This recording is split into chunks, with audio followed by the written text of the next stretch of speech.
E assim chegamos à 15ª entrevista biográfica das Conversas da Diáspora. Sejam bem-vindos. Desta vez, pela primeira vez, saímos da América e chegamos à Europa. Temos estado a conhecer diferentes personalidades que nasceram nas Ilhas Açorianas e se afirmaram no continente americano. Já estivemos na Califórnia, Massachusetts e Rhode Island, no Ontário, no Quebec e em British Columbia, na Bermuda e no Rio de Janeiro. Agora estaremos no norte da Europa, na Península da Escandinávia, no Reino da Noruega, na cidade de Oslo. É lá que vive há meio século o terceirense Eduardo Borba da Silva. Nasceu em Angra do Heroísmo, em 1950, e emigrou para a Noruega em 1972. Ali obteve asilo político no ano seguinte, em 73. É licenciado em Direito Sistémico pela Universidade de Tromsø e em Direito Administrativo pela Universidade de Oslo, na Noruega, mas também em Gestão Europeia pela Universidade de Leicester, no Reino Unido, com o grau de Mestre em Direito Comunitário. Foi professor do ensino profissional e diretor de projetos da Universidade de Tromsø, sendo responsável pela cooperação com a indústria e com outros estabelecimentos de ensino superior daquela região.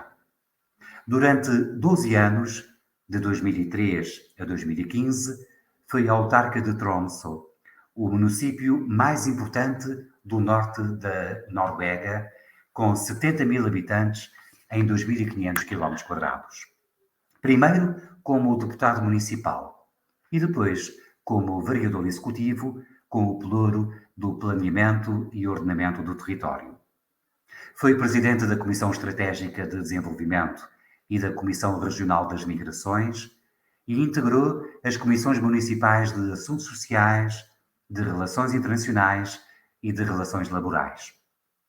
Dirigiu a Associação Europeia de Gerentes de Projeto e é sócio da Sociedade Americana de Direito Internacional e da Associação Cultural Luso-Norueguesa, mas também do Instituto Açoriano de Cultura e do Instituto Histórico da Ilha Terceira. Aliás, faz questão de manter uma ligação permanente à sua terra natal, com uma coluna semanal de opinião pessoal no Diário Insular de Angra do Heroísmo.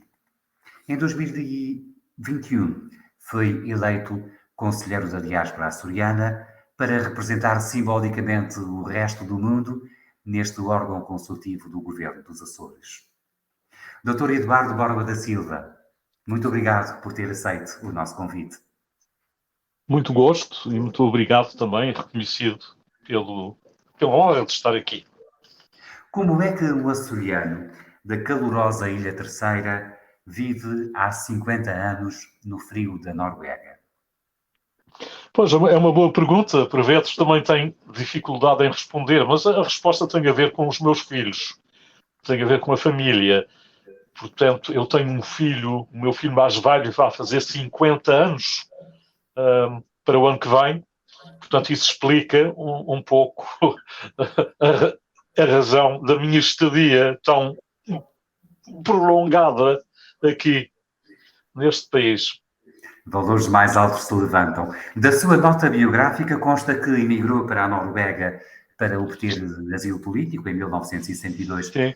Pergunto é, porquê asilo político e porquê na Noruega? Bom, eu saí, era militar nessa altura e não estava muito satisfeito com a situação em Portugal, aliás, com muitos outros jovens daquela época, e particularmente com o serviço militar não era a minha vocação. E, portanto, decidi um dia ausentar-me e justifiquei perante o meu superior hierárquico. Escrevi uma carta explicando as razões disso, não é? Mas foi um bocadinho também de aventura. E foi assim. Portanto, mas houve alguma razão especial para ter escolhido a Noruega? Isso, às vezes, a vida tem coisas assim surpreendentes, não é? Foi uma série de coincidências, digamos assim. A maior parte dos jovens na minha situação que saíam de Portugal iam para a França, outros iam para a Suécia, e eu fui para a Suécia também, E lá depois fui reorientado, digamos assim, para vir para a Noruega, porque a Noruega não tinha uma tradição de receber refugiados portugueses, não é? Eu fui o primeiro, e foi assim que as coisas se passaram. A sua juventude na Ilha Terceira, em pleno Estado Novo, foi sempre um tempo de inconformismo? Sim, sim. Foi uma. Eu sou daquelas pessoas que não tenho saudades da minha infância, digamos assim. Portanto, era uma época, infância e juventude, uma época difícil, não é? E eu não gostava muito nem, por exemplo, da mocidade portuguesa, nem daquelas coisas, daquelas atividades extraescolares, e havia um clima de medo, não é? Que as pessoas tinham medo. Eu fui criado a ouvir o meu pai, a minha mãe, dizerem não contes nada do que estás a ouvir lá para fora, não é? Quando eles discutiam a situação política, etc., na medida do que se discutia, não é? Havia um clima de medo. E eu cresci nesse clima, não é? Portanto, a pessoa fica afetada por isso, aquilo sufocava. Mas ainda antes de ter essa consciência política, quais terão sido as melhores recordações da inocência infantil em Angra do Heroísmo? Bom, como lhe disse, não tenho assim memórias muito felizes da minha meninice, por várias razões. Eu cresci no seio de uma família complexa, digamos assim, do ponto de vista social, porque a família da minha mãe era uma família de origem humilde. A família do meu pai era uma daquela gente mais afidalgada, como há lá muito na Terceira, não é?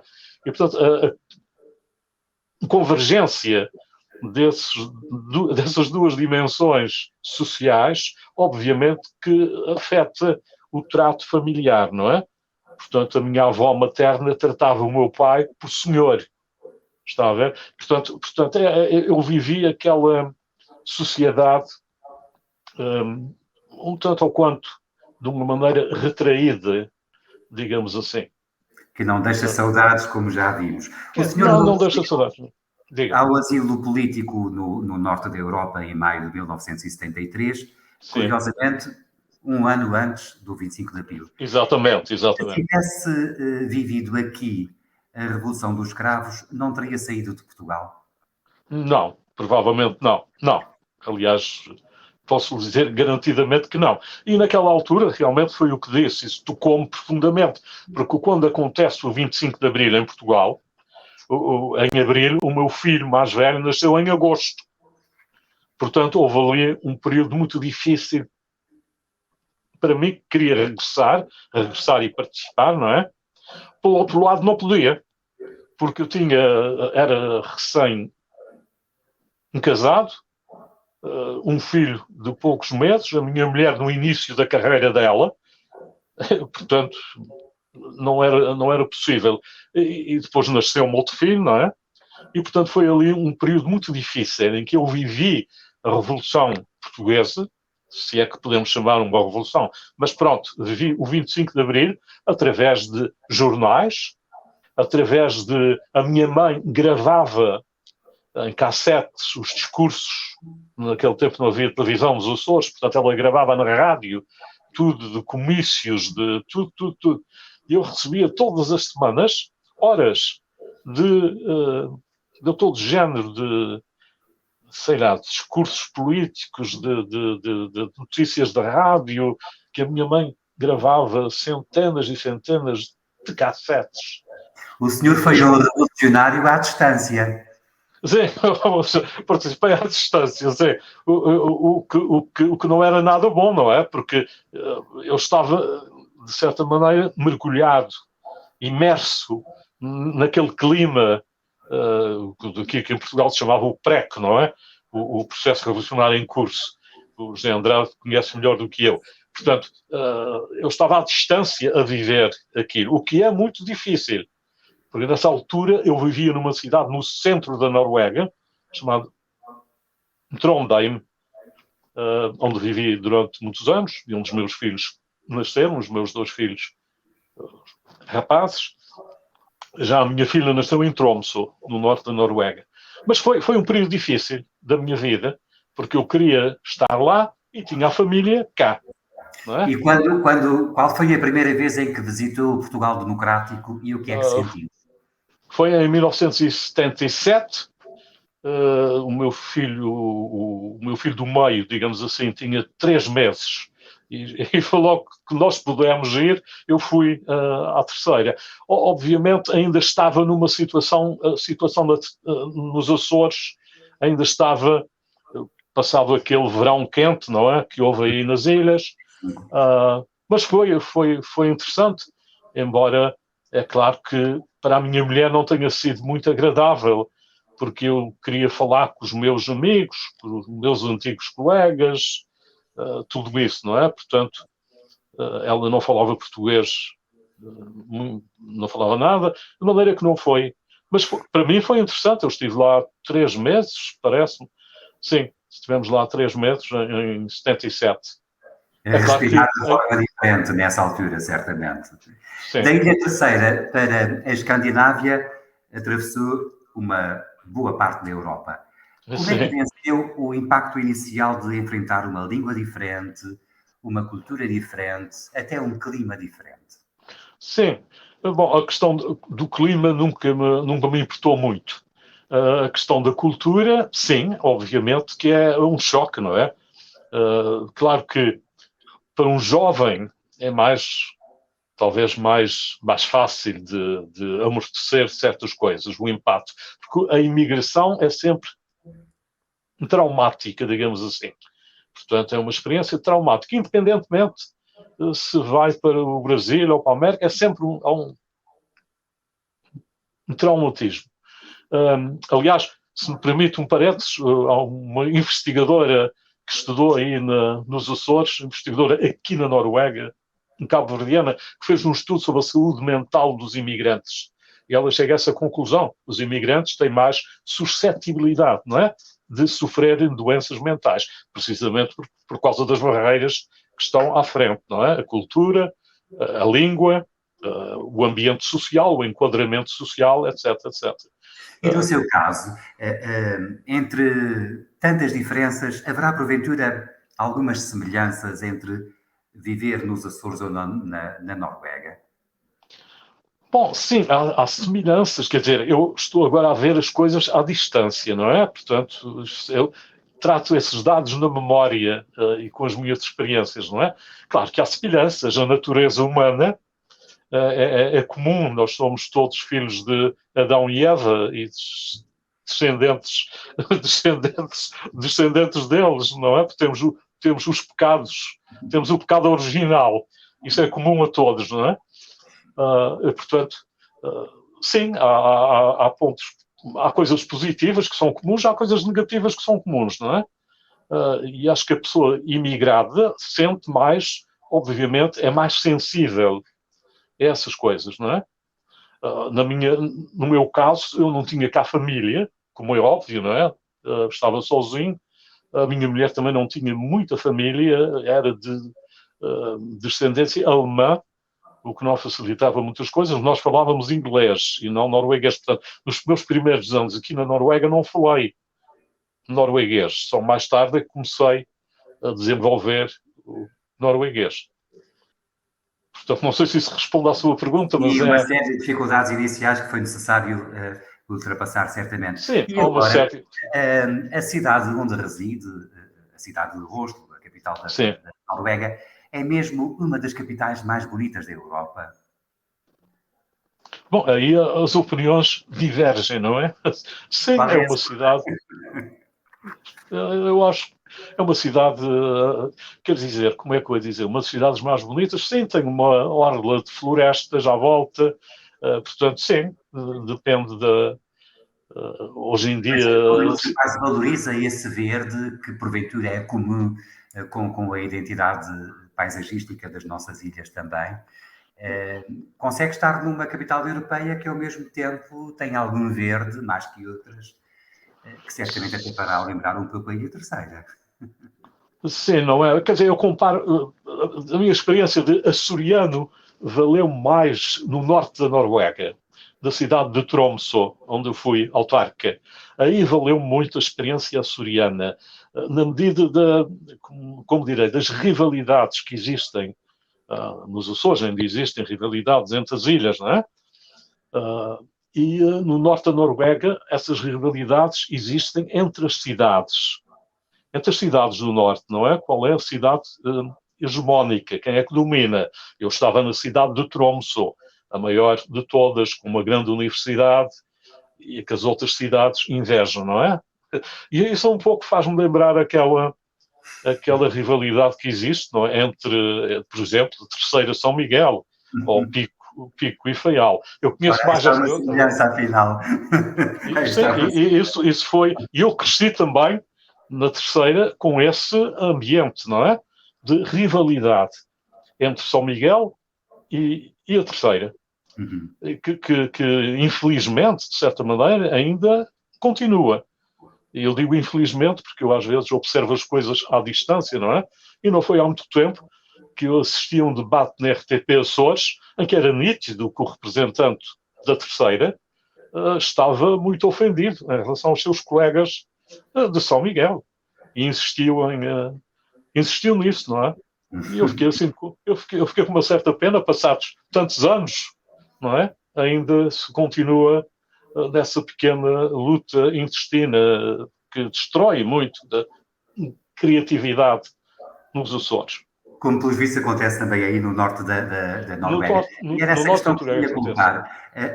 A 1800 quilómetros de Oslo, acho eu, e, portanto, no outro extremo da Noruega, fica exatamente essa cidade de Tromsø, onde exerceu responsabilidades autárquicas durante 12 anos, como vimos. A questão é, como é que um açoriano chega a deputado municipal e a vereador executivo no maior município do norte do país? Sim, é uma pergunta interessante. Eu às vezes coloco-me também essa questão. E as coisas têm a ver com coincidências, coisas que não... Eu estava em Trondheim, na cidade de Trondheim, não é? Depois passei um período a estudar na Inglaterra. Eu tirei parte dos meus estudos, fiz na Inglaterra, na Universidade de Leicester. Depois de terminar o mestrado, entretanto, eu estava a trabalhar em várias partes da Noruega. Eu tinha a minha base em Trondheim, mas trabalhava em várias partes da Noruega. E em 1998 decidi candidatar-me a um cargo na Universidade de Tromsø, que eu conhecia mal, uma cidade que eu conhecia muito mal. Só lá tinha estado uma vez durante o inverno. E, para minha surpresa, fui chamado para uma entrevista. E não estava assim muito motivado, porque eu queria, depois de ter estado a trabalhar com o meu mestrado, eu realmente gostava de ter uns tempos assim mais livres, e não estava bem preparado para entrar para um cargo desses. Mas eles insistiram e eu tive uma entrevista tive a entrevista e meia hora depois fui nomeado. É uma coisa incrível, não é? Porque eu tinha essas habilitações especiais, porque eu trabalhei muito com o reconhecimento de graus académicos, a parte jurídica, e não havia muita gente nessa altura com as qualificações que eu tinha, jurista, falava perfeitamente o inglês. Aliás, eu fiz a minha formação de jurista nas universidades britânicas, e, portanto, eles queriam que eu ficasse lá, não é? E entregaram-me esses dois projetos de cooperação com as empresas, com a indústria, e cooperação entre os vários estabelecimentos de ensino superior daquela região, que é uma região imensa, não é? É uma região, se olhar para o mapa, lá naquela região cabe a Dinamarca, a Holanda, a Bélgica, e ainda fica lugar para a Suíça, se for preciso. Portanto, aquilo é uma coisa enorme, não é? É enorme, não é? E é um arquipélago, de certa maneira, em termos de cidades. As cidades são os centros, obviamente, urbanos daquela grande região, e as cidades são aquilo é como um arquipélago. E aí é que vem essa experiência de açoriano, a rivalidade entre as ilhas. E depois como é que passa da universidade para o poder local? Pois, depois passo para o poder local, porque eu fiz uma especialização em direito dos indígenas aqui da Noruega, direito dos Sami, portanto, é um direito especial, um ramo do direito especial, não é? E eu obtive a melhor nota alguma vez obtida na universidade, ou como eu obtive essa nota, e português, aquilo foi para o jornal. Saiu uma grande reportagem no jornal, realmente, o José Andrade é jornalista e sabe que isso é assim, não é? É uma boa história, não é? Um português que teve a melhor nota em Direito SAME é uma boa... E a partir daí eu tornei-me um conhecido, não é? Ora, eu já tinha atividade política anterior. Portanto, eu já em Trondheim era membro de um partido, militante de um partido, etc. E mas depois sem eles chamaram... institucionais. Sim, dirigente partidário sem responsabilidades institucionais. Sim. Sim. Portanto, a partir de quando o partido lá de cima, lá daquela cidade de Tromsø, não é? De que eu era membro, que era o que corresponde isso pode-se dizer, o Partido Socialista, não é? O que corresponde mais ou menos ao Partido Socialista, em Portugal.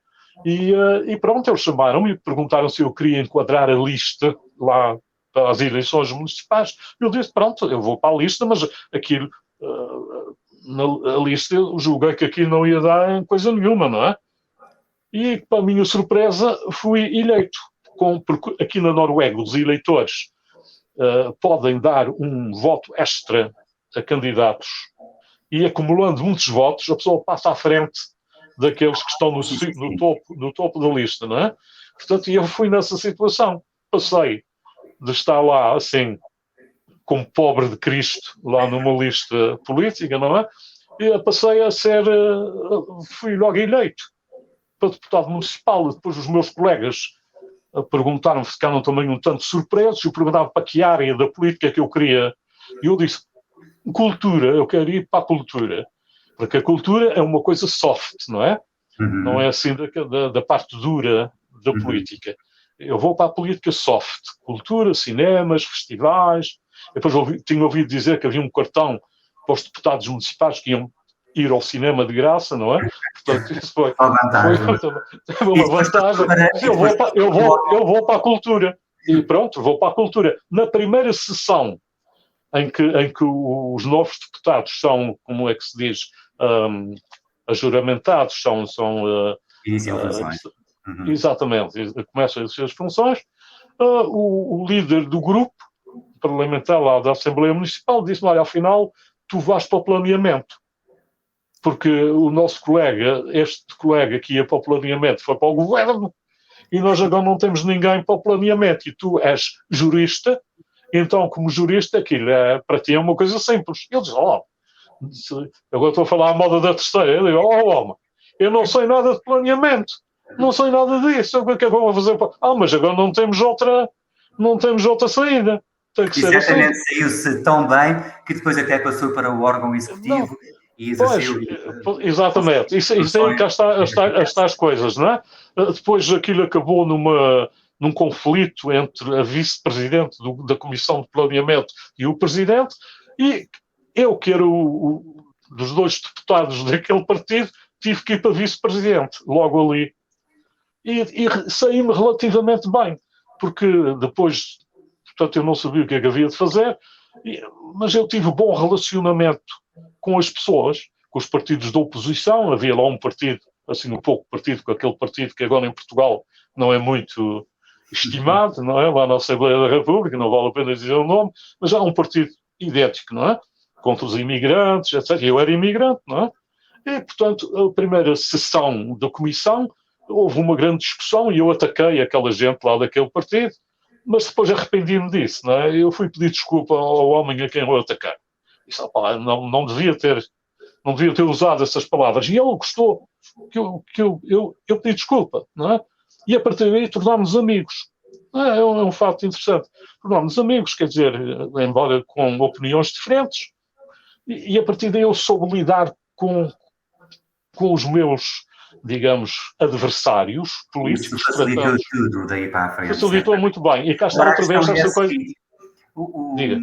Depois, quando passou para o órgão executivo, e portanto, como acrescida, os seus concidadãos perceberam que o senhor vereador, nesse caso, era sim. natural de umas longínquas ilhas atlânticas. Sim. Não irão falar com os Açores sequer. Aí. Não, mas durante os anos em que eu estive lá, que foram 15, portanto, 15 na cidade e 12 a exercer funções de autárquica, sim, as pessoas, eu sempre me apresento como açoriano. Eu sempre fiz questão disso. Eu sou português dos Açores, ou açoriano de Portugal, etc. Portanto, sim, eu sempre apresentei. As pessoas conhecem-me, aliás, quando eu já estava lá há muitos anos, fizeram uma grande entrevista comigo, daquelas que se fazem, assim, com fotografias da infância e dos pais, e disso, daqui numa reportagem daquelas de várias páginas. E aí, essa coisa dos Açores foi muito central. Portanto, as pessoas sabiam que eu era dos Açores. A imagem que as pessoas têm dos Açores são ilhas, assim, Caraíbas, não é? Das Caraíbas. É uma coisa assim desse género. Portanto, não há... Mas lá na minha cidade, portanto, eu sempre falei dos Açores.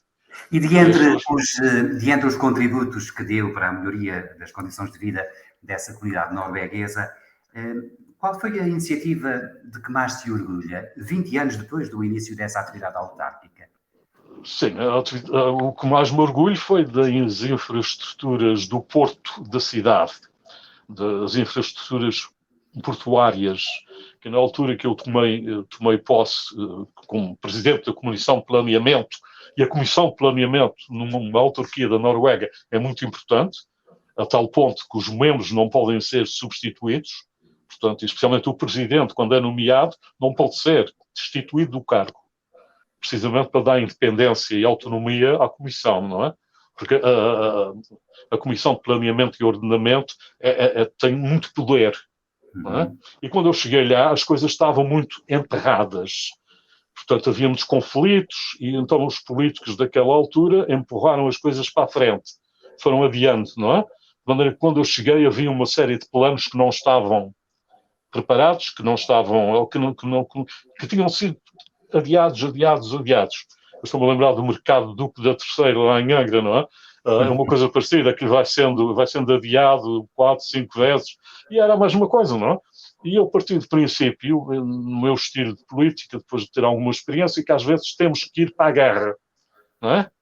E com essas coisas do ordenamento do território é assim. E havia o grande problema, o porto, a infraestrutura portuária, o terminal portuário, que era muito importante, e portanto eu acho que o que estou mais orgulhoso é ter conseguido. O terminal está lá agora. E por via disso, certamente, enfim, deu bom nome aos Açores, ser um açoriano a resolver esses problemas do outro lado da Europa. O senhor tem encontrado outros açorianos a viverem? Sim, não muitos. Encontrei o Manuel Machado, obviamente, que eu já conhecia da Terceira. O Manuel Machado, terceirense das Lajes, que morava aqui em Oslo. E cada vez que eu vinha a Oslo visitava, mas de resto não. De resto não há muito. Há 2 ou 3 açorianos que eu sei que existem, mas não tenho contato com eles. Encontrei...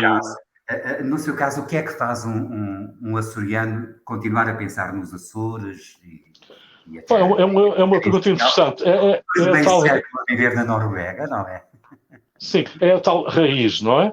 Há uma raiz que embora fraca, está lá.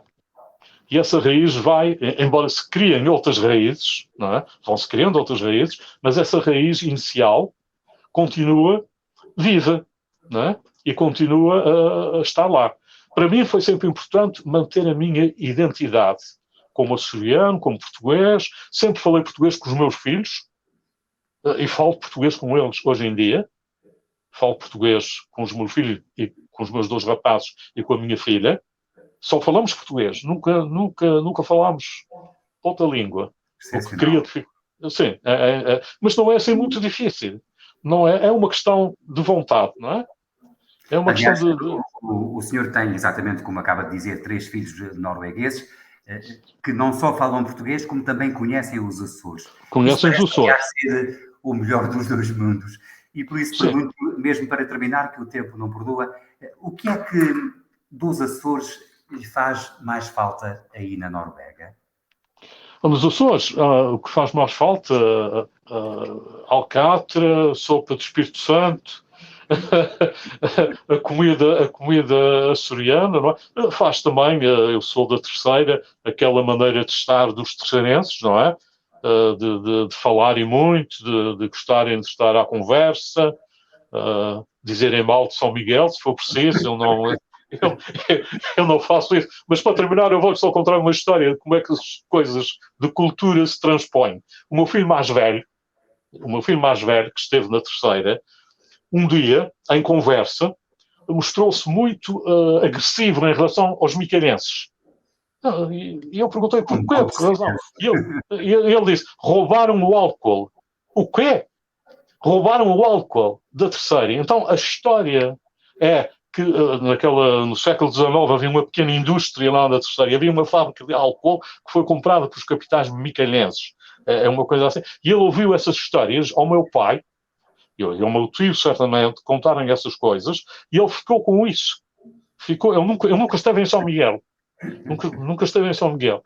Mas é a força do sangue, é mas verdade. ficou com isso. Portanto, isso também é um dos aspectos positivos, de certa maneira, não é? Mas É também negativos. E ele disse logo, não é assim. Eu fiz o que pude para corrigir essa imagem de São Miguel. Muito bem. Sr. Eduardo Borba da Silva, muito obrigado por esta interessante partilha entre dois extremos da Europa. Sim, Foi um nós temos, gosto. muito obrigado, tive muito honra e muito gosto em estar Muito aqui com o José Andrade. Muito Muito obrigado. obrigado também. Na próxima semana cá estaremos para a 16ª entrevista biográfica das Conversas da Diáspora. Desta vez no outro extremo da América. Vamos até Los Angeles, na Califórnia, conhecer a atriz açoriana Ana Paula Aleixo Lopes. É um filme que promete e contamos consigo.